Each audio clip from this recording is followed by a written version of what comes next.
Welcome back to my channel. I am so excited to do this video. I wanted to do like a spiritual check-in before the year ends, and I wanted to have this conversation, sort of like a reflective video, to just acknowledge some of the lessons that I've learned in 2023. Yeah, let's dive into it. So in this video, I want to talk about 5 things that I've learned, 5 lessons for my 2023. When I first started the year, every year I write down a theme in my journal of things that I'm kind of like one theme aligned to my goals for the year. And the theme for this year was elevation and abundant living. Simply being the elevation aspect, I think how I was thinking about this is I've been sowing seed in a lot of things in my life. I've been putting energy, I've been putting effort in certain areas of my life, and I didn't want to call it a year of sowing. I wanted to call it a year of elevation, in that there's gonna be growth, there's gonna be opportunities for me to go higher, to elevate higher than what I expected to in maybe in the past. For God to do beyond what I can imagine. And abundant living, I think I just wanted to engrave every aspect of my life in that phrase. So the phraseology of like abundance is very essential to me, because I think that God created us for the purpose of living in abundance, and whether that is from a spiritual point of view, from a physical point of view, from even a financial point of view, right? Like God created us to be here to live in abundance, whatever that may mean to us personally and individually. So that was the theme of my year. And to be quite honest, there are a lot of opportunities and things that happened that made me feel like, yes, this is definitely aligned with my theme. I made sure that goals that I've set for myself, I made sure that I was moving in purpose and intentionality to basically align myself with the theme that I've set for the year. So kind of like the first lesson or first thing that I've realized earlier on in the year is it's important to take care of my body, because my body takes care of me. I realized this aspect earlier on in 2023. I think 1st of January, I don't know if it's 1st of January or 2nd of January, I just felt a little physically heavy. I mean, I've been growing into my grown woman body. I've been like feeling different. My body is different, but I've been quite happy about where my body was going. I grew up being more on the slim side, and like my body kind of gaining weight and getting into my grown woman body. It was something that I was looking forward to. So I was pretty excited about how my body looked. But earlier on in January, I kind of felt heavy physically, in terms of just I felt like my body's not functioning the way it normally does. And I grew up being like non-physical girly. I didn't work out. If I worked out, I worked out for like 2 weeks and then I'm like gotta leave the gym. But I grew up not being physically active, and always told people that I'm not a physically active person, and I was okay with it. My body didn't give me signs that I was doing something wrong. I have my annual physical checkup. They never found anything wrong. So it's like, okay, clearly I'm doing something right. But then for some reason, starting this year, I felt a little bit heavier and felt like I needed to do something. And I was like, you know what? Let me try out this exercise thing. My goal is not physical. My goal is not to reach a certain body type. It's really for my own fitness and health. And I sat down with myself and said, you know what, Rachel, like you need to start somewhere, and it doesn't matter what you thought before. It doesn't matter. Your body is changing, you are growing, and you need to grow with that. And so I started going to the gym. I started off by cycling on the bike. And then I started going to the gym more consistently. I started running on the not running, I started doing the 12 330, 12 incline speed 3 for 30 minutes until it became a bliss for me. So I was really excited that wow, like whatever you put your mind to, you can really do. And I started feeling a difference just in how I feel, how more energetic I was, how persevering I was, not just even in the gym but to other areas of my life.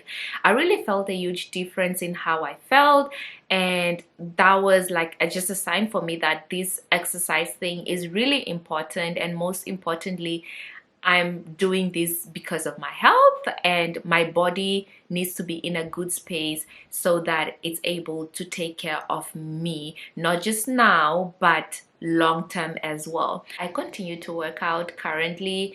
I'm trying, my goal right now is to run for longer periods of time.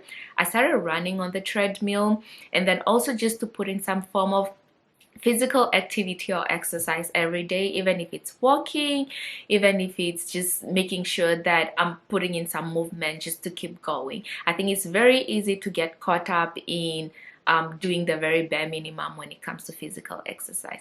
But yeah, that was the lesson. First lesson for this year is really being intentional with taking care of my body and my health, to make sure that my body continues to take care of me. The second lesson is being intentional in gratitude and feeling content.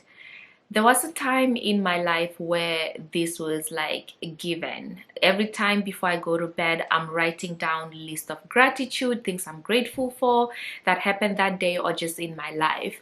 But I feel like I've been slacking a little bit, and truly my goal for this year was to be more intentional with that, be more positive, but not even just from a sense of optimism, but also a sense of gratitude, being happy with where I am.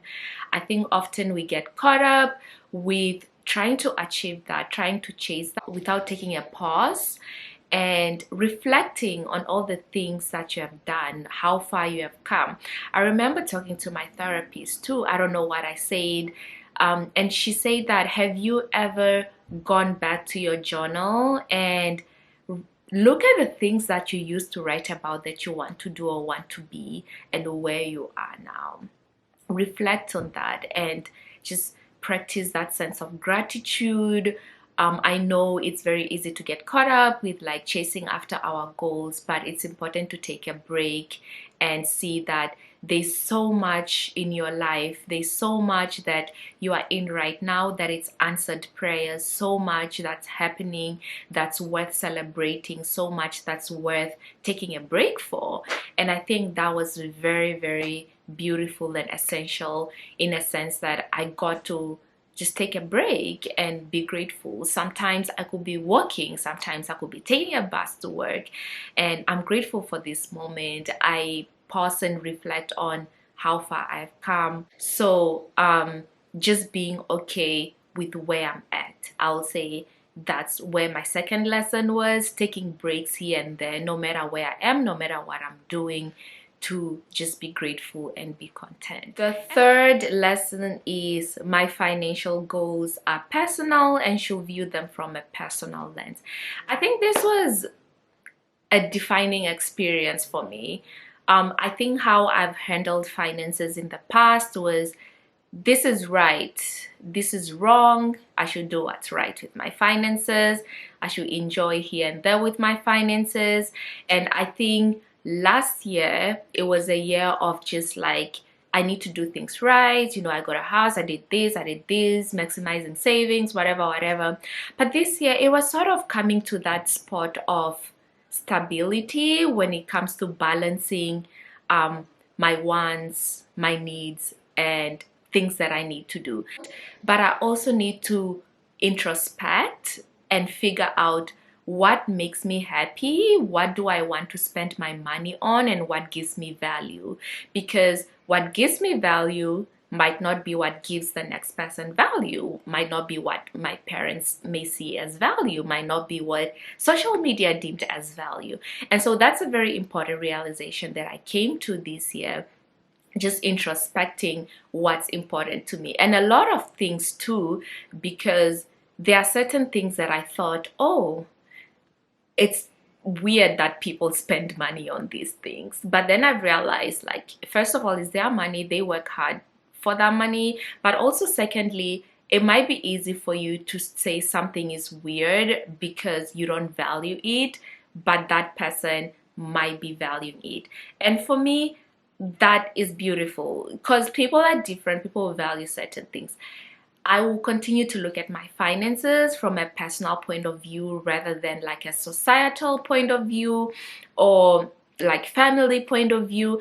I'm not saying that neglect your responsibilities. For example, don't compromise if you know you have to take life insurance or like any kind of insurance in your life to like buy a luxury or designer handbag. This is maybe that's a very blunt example, but when you have reached a point where you can fulfill some of your wants even when you even after prioritizing, definitely do that.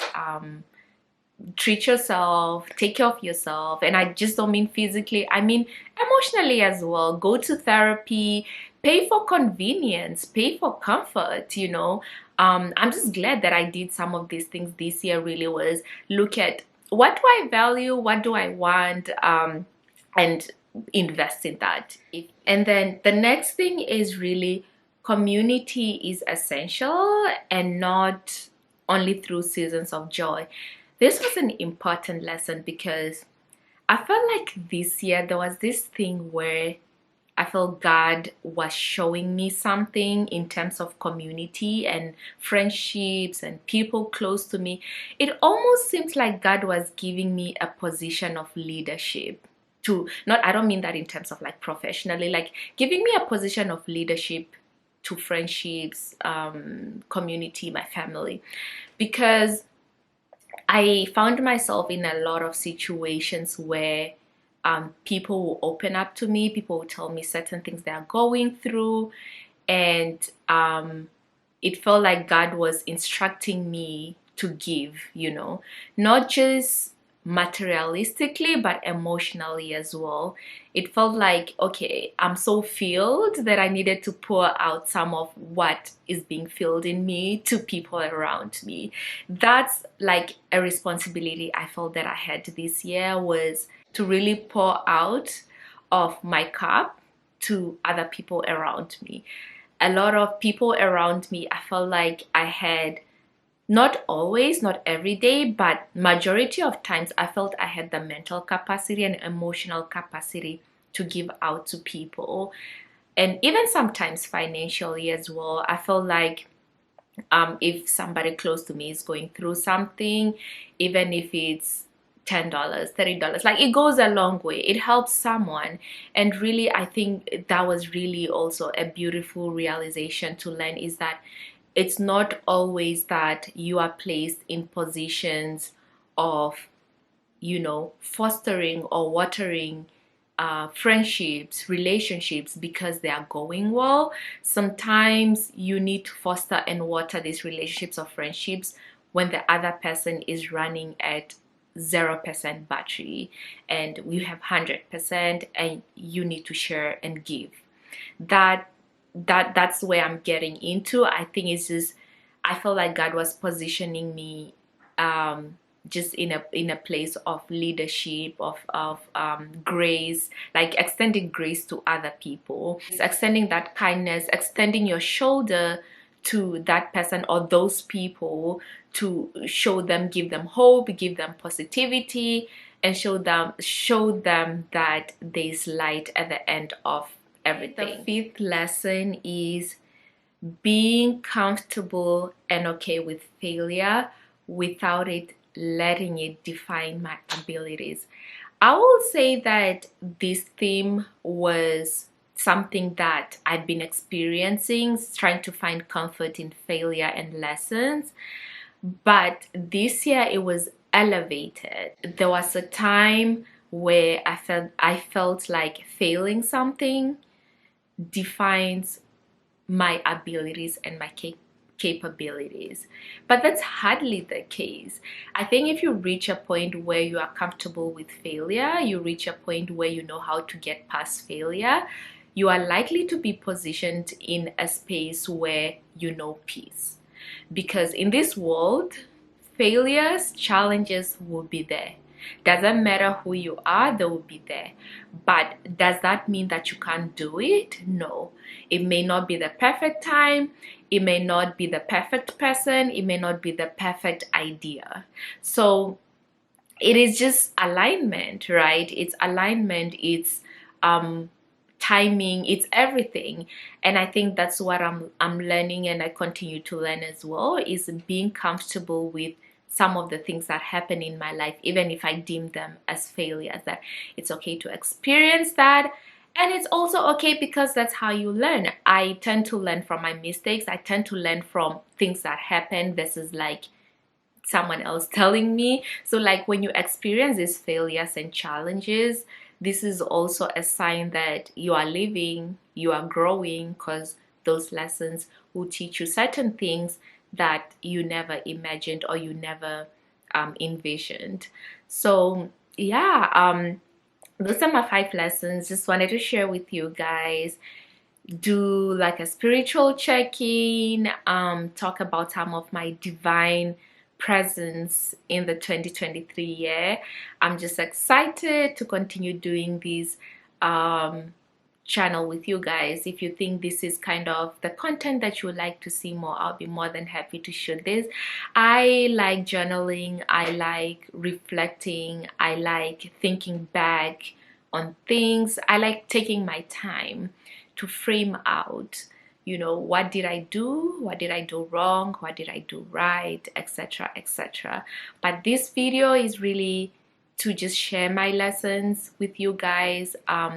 I don't want you guys to think that it was all good things. There were a lot of challenges and failures, as I've stated. There were a lot of good things, wonderful moments and experiences, and I don't want to downplay that as well. But also it's just like wanted to make it very general and share those lessons in case maybe any of you guys will reflect back on your own lessons for the year or the themes that you want to set for yourself for the next year. So thank you guys for coming. Thank you guys for watching. I appreciate it. Tell your friends, family members, and cousins to subscribe to this channel, and I'll see you next time.